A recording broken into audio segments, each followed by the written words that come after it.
अगर आप अभी भी फुल सिलेबस कंप्लीट करने की सोच रहे हो हर सब्जेक्ट का, तो विश्वास करो सर आपका अटेम्प्ट बहुत रिस्क पे है।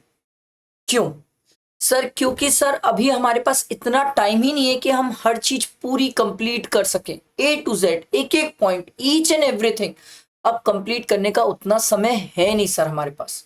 तो सर अब हमें क्या करना चाहिए सर? अब हमें सर कंप्लीशन की तरफ नहीं, सिलेक्शन की तरफ चलना चाहिए। मतलब सर हमें सिलेक्ट करना चाहिए कि कौन सी ऐसी चीज है जिस पे हम फोकस करें, जिससे हमारा मैक्सिमम कवरेज हो, सर हमारे मार्क्स अच्छे आए और हमारे सर एग्रीगेट बने, और सर कहीं ना कहीं हम एग्जामिनेशन की तैयारी कर पाए। तो इसके लिए अब हमें क्या करना चाहिए, किस तरीके से चलना चाहिए और कैसे फोकस करना चाहिए, क्योंकि दिस इज वेरी इंपॉर्टेंट। आपका समझना ये बहुत जरूरी है कि हमें किस तरीके से अब चलना है सर। कोई भी स्टूडेंट अभी जब प्रिपेयर कर रहा है तो उसको फोकस किस चीजों पे करना चाहिए? सबसे पहली चीज है सर रिवीजन की। सर अभी कोई स्टूडेंट एकदम डीप डिटेल परफेक्शन में जा रहा है तो उतना समय नहीं है आपके पास, उतना समय है ही नहीं सर। आप रिवीजन के लिए जाइए सर, रिवाइज करिए और प्रैक्टिस करिए। और ऐसा नहीं कि कोई भी चैप्टर उठा के रिवाइज और प्रैक्टिस कर रहे हो, ये गलत है सर, ये तरीका गलत है। आप हाई वेटेज चैप्टर्स, जैसे आपको पता है salary, PGBP, capital gain, sir TDS, TCS, ये सब हाई वेटेड चैप्टर है जिनसे क्वेश्चंस आते हैं और बहुत ज्यादा मार्क्स के आते हैं। तो इनको पहले रिवाइज करो और प्लस इनमें अच्छे से प्रैक्टिस करो। एक स्टूडेंट का क्वेश्चन ये था सर कि प्रैक्टिस कहां से करूं? सर प्रैक्टिस तो मैंने क्वेश्चन बैंक वैसे भी शेयर किए ड्राइव में, आप उससे प्रैक्टिस कर सकते हो। और बहुत सारे स्टूडेंट ये भी बोल रहे थे कि सर हमने आपका प्रैक्टिस बैच भी लिया है, तो क्या हम अभी भी अगर आपका प्रैक्टिस बैच लेके प्रैक्टिस करना चाहें तो कर सकते हैं? यस, आप कर सकते हैं। एंड हाई वेटेज चैप्टर को पहले प्रैक्टिस करो। इससे क्या होगा, आपको लगेगा हाँ यार बड़ी चीजें कंप्लीट हुई, कॉन्फिडेंस बिल्ड होगा और उसके बाद पढ़ने में कंफर्टेबल हो जाओगे सर।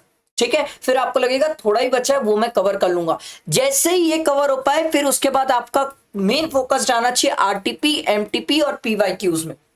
देखना जरूरी है सर, क्योंकि लास्ट बार के जो अमेंडमेंट है वो केस सिनेरियोज में कवर हुए हैं इस बार के। तो सर एक चीज याद रखना, अगर आप ये तीन चीज कवर करोगे तो इसके बाद ही तो केस सिनेरियो एंड एमसीक्यू भी कवर करोगे।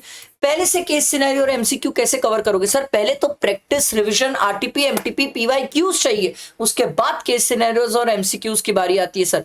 अगर आप ये स्ट्रैटेजी और ये जो तरीका है मेरा समझ रहे हो और अगर आप इसको फॉलो कर रहे हो, मैं डेफिनेटली बता रहा हूं आपका क्लियर होगा एग्जाम, सीरियसली क्लियर होगा सर, बहुत अच्छे से क्लियर होगा और बहुत अच्छे मार्क्स आएंगे सर।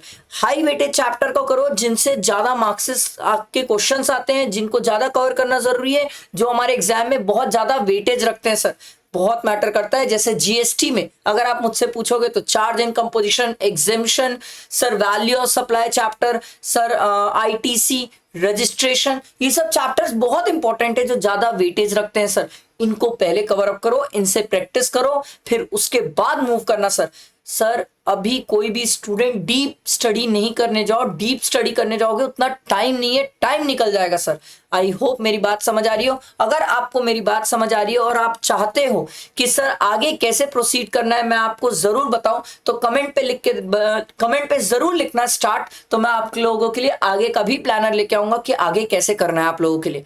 तो आई होप मेरी बात समझ आई होगी, ये वीडियो आप लोगों को बहुत हेल्पफुल लगी होगी, क्लियर हुआ होगा कि नहीं हमें फोकस करना है, हमें सही तरीके से चलना है और सही प्रोसेस पे चलना है। गलत प्रोसेस, गलत तरीका अटेम्प्ट लगवा देता है और यहीं पर हमारे मल्टीपल अटेम्प्ट हो जाते हैं जहां पर एंड पे हम गलती कर देते हैं सर। तो लाइक करना, फ्रेंड्स को शेयर करना और कमेंट पे लिखना स्टार्ट लिखो। मैं आप लोगों के लिए नेक्स्ट कुछ अच्छा प्लानर लेके आता हूं जिससे आप लोगों को बहुत हेल्प हो और सपोर्ट हो। ठीक है, चलो, थैंक यू।